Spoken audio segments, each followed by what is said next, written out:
Alright guys, welcome back. This is Lation from Lation Scripts, and we're going over our brand new mining V2 script. This is a mining and smelting resource. I've had this for a while, but we've completely redid it, made it a brand new script, and it's probably the best mining script available.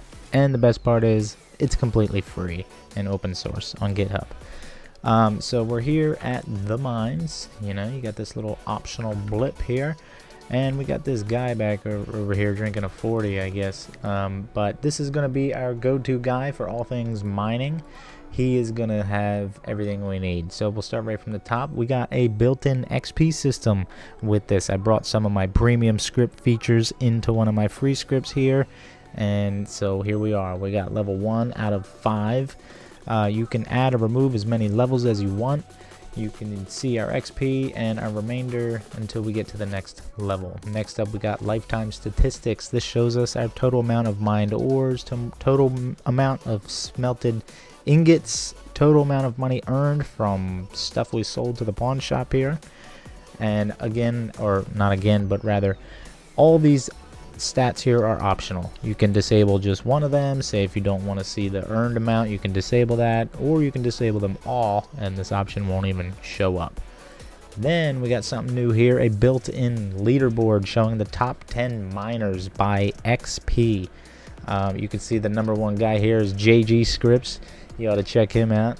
Number 2 is Samuel Dev. He's a good one too. But yeah, these are just placeholders because I'm the only player on the server, so I just had to whip up some things. But on your server, this will gather the top 10 players ranked by XP. Quick thing to note, this does not live update. This will only update when the server restarts, or if, let's say, I down here mined a bunch more ore, like 500 ores, and then I logged out, then my data will update in this list. So just something to note. And then we got our shop where we can purchase mining equipment. You'll see a bunch of pickaxe options here. Regular beginner pickaxe to copper, iron, silver, and gold being level 5. This brings me to my next point. There is a pickaxe durability system built in this script. So what that means is the beginner pickaxe here at level 1 does not last as long as level 2, and so on and so forth. And level 5, the gold pickaxe obviously lasts the longest. They degrade with each ore you mine, and you can change how much they degrade in the config, each pickaxe and their degradation.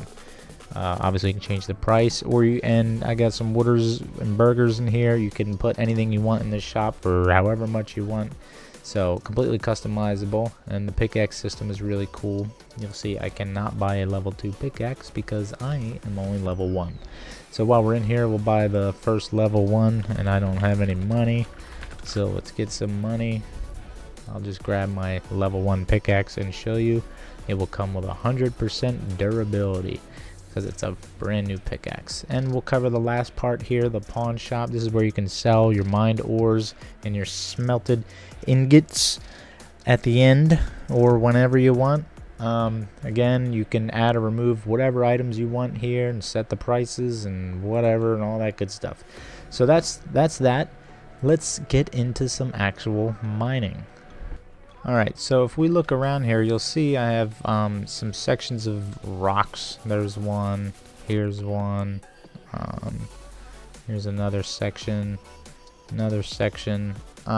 basically what you can do is you can create as many zones as you want. So these are all individual little zones, and you can assign the props that it will use in that zone. You can just put one prop, or you can add multiple that it will choose from in each zone, so you can have a variance of objects. Right now I'm just using default GTA rock objects because yeah, just because.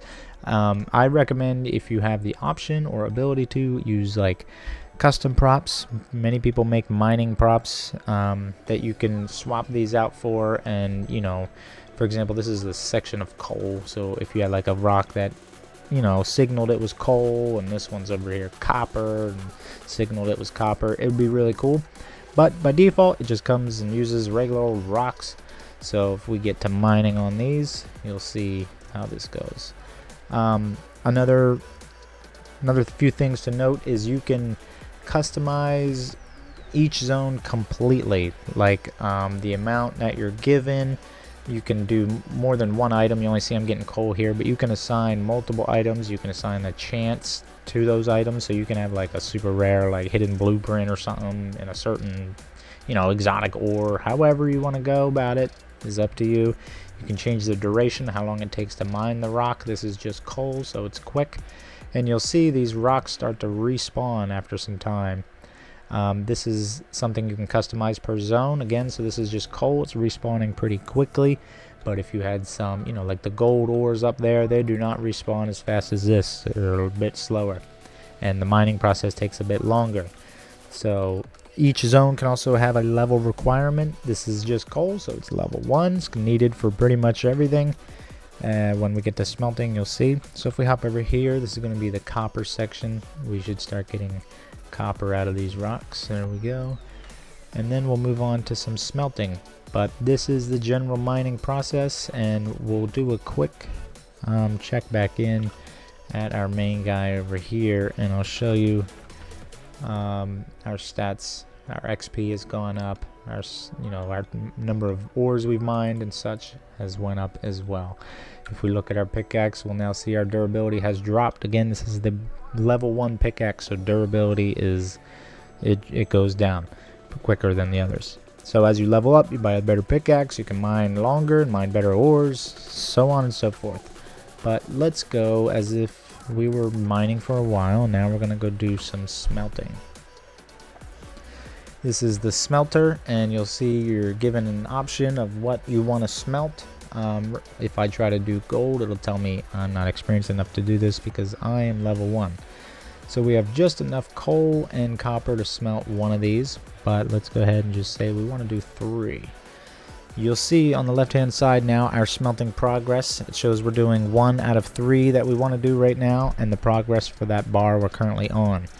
And there we go, we got our first copper ingot, and we're moving on to try to smelt number 2, but it won't let us because we actually don't have enough for that, so the process will just end.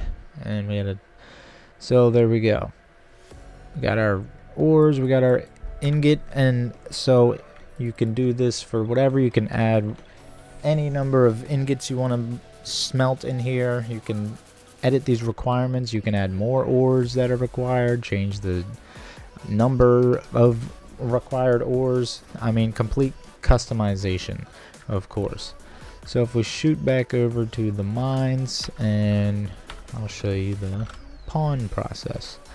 So if we look at our stat again real quick, you see we've earned a total of 265, but if we go and sell this 1 copper ingot we got, boom, we made another 35 bucks, and you'll see our earned stat has increased.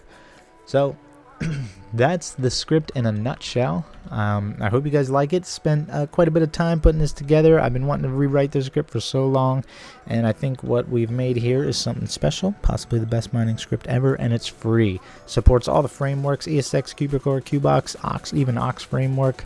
Supports all the inventories, Ox inventory, QB inventory, Quasar inventory, you name it, it supports it, as long as it supports metadata, because we're using metadata on these items.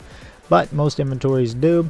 It supports Ox Target, QB Target, Interact, and much more. So it has a built-in logging system. You can use FiveM, FiveM, or Discord webhooks. Options are endless. There's a lot to this script that I haven't even covered. So I'm going to release this out into the wild. I hope you guys enjoy, and thanks for watching.